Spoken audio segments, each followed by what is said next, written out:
Islamic medical society کے زیر اہتمام ایک مقامی ہوٹل میں مجلس مذاکرہ کا انعقاد ہوا۔ موضوع تھا زکوٰۃ اور اسلام کا نظام صحت۔ اس موقع پر مہمان مقرر مولانا ابو الحسن علی ندوی صاحب نے اظہار خیال کرتے ہوئے کہا، مدد کے جتنے طریقے ہیں وہ سب بیان کرنے کے بعد کہا گیا کہ وان تصنع لأخرقا، اگر کسی سے کوئی کام نہیں ہو رہا ہے، وہ اس کو اس کا سلیقہ نہیں ہے، تم اس کی مدد کر دو، یہ بھی ایک صدقہ ہے۔ کسی تالا نہیں کھل رہا ہے، تم کھول دو۔ کسی سے کوئی ضرورت پوری نہیں ہو رہی ہے، اس وقت کو معلوم نہیں کہ کس طرح یہ کام ہوتا ہے، تم اس کی مدد کر دو، ہاتھ بٹاؤ اس کا۔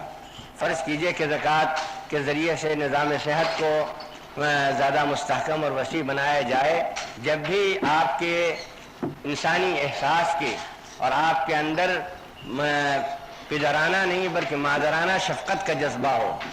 آپ کے آنسو گرے، کسی شخص کی تکلیف دیکھ کر آپ کے آنکھوں میں آنسو آ جائیں، اور اگر آپ یہ سمجھتے ہیں کہ آپ اس کی مدد کر سکتے ہیں تو آپ اپنے بڑے سے بڑا نقصان کر کے بھی اس کی مدد کریں۔ جب اسلامی معاشرہ اس وقت کے اسلامی معاشرے سے بہتر تھا، میں نہیں کہتا کہ وہ آئیڈیل معاشرہ تھا، جب ہم کو تاریخ میں ایسی مثالیں ملتی ہیں کہ لوگوں نے اس کام کے لیے مکمل وقف کیا ہے کہ 2 آدمی اسپتال میں جائیں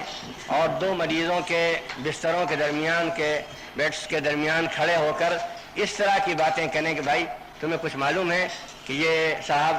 کیا بیمار ہیں، کیا تکلیف ہے؟ دوسرا آدمی کہے کہ ہاں میں ان کے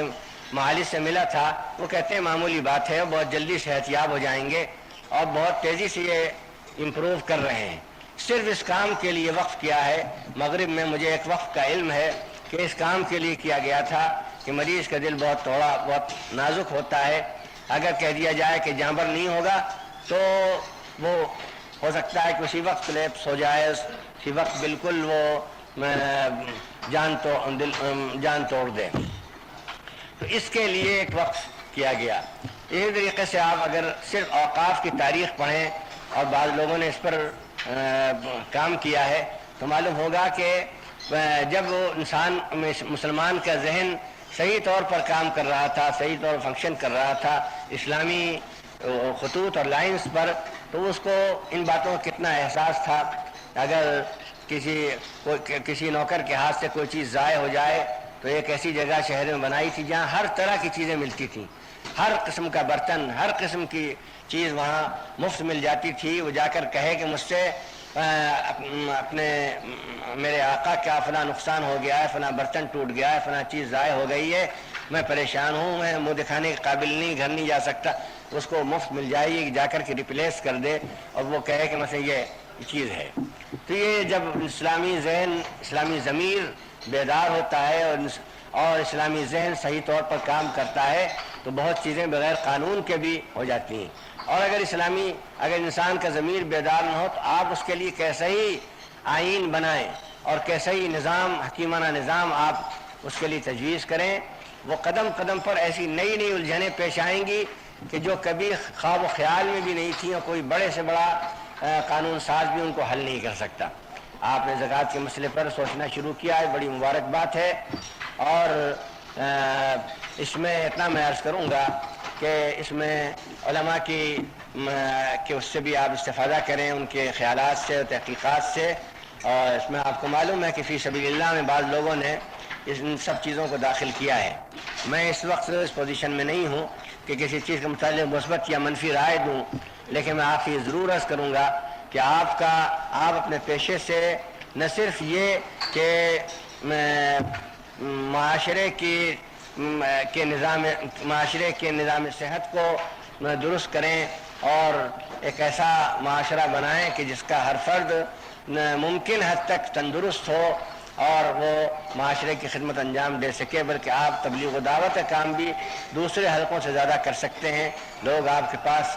ضرورت مند ہو کر آتے ہیں، ایسی حالت میں آتے ہیں کہ ان کا دل تیار ہوتا ہے، ٹوٹا ہوا ہوتا ہے، کمزور ہوتا ہے، وہ اثر قبول کرتا ہے۔ اگر آپ اپنے کو صرف ایک ڈاکٹر اور ایک پروفیشنل نہ سمجھیں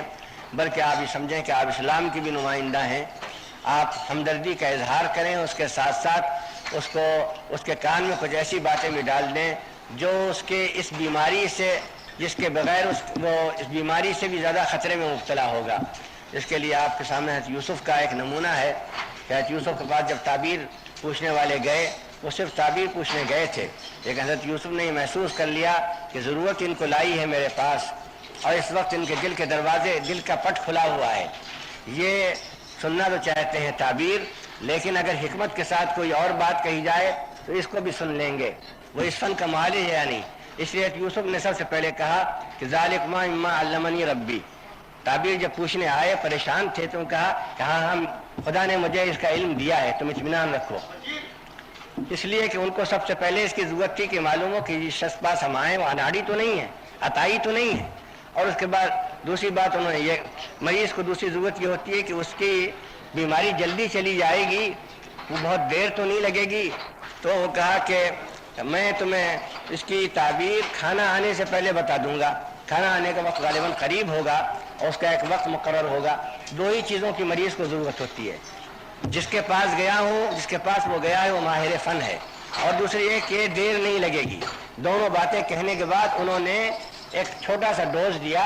کہ بھائی تعبیر تو میں ابھی بتاتا ہوں، لیکن یہ تم نے یہ خیال نہیں کیا کہ میں یہ تعبیر بتانے کے قابل کیسے ہوا. اس کی وجہ یہ ہے، انہیں ایبرپٹلی وہ بات نہیں کہی انہوں نے. ان کا اس کی وجہ یہ ہے کہ خدا نے مجھے شرک سے بچایا ہے اور اپنی معرفت عطا کی ہے، یہ اس کی بدولت میں اس قابل ہوا ہوں کہ تمہیں تعبیر دوں. اور ذرا تم ہی انصاف کرو کہ ارباب متفرقون خیر من اللہ الواحد القہار، یہ سینکڑوں ہزاروں دیوتا، یہ بہتر ہے کہ ایک خدا، ایک کو راضی کر لو، قصہ ختم.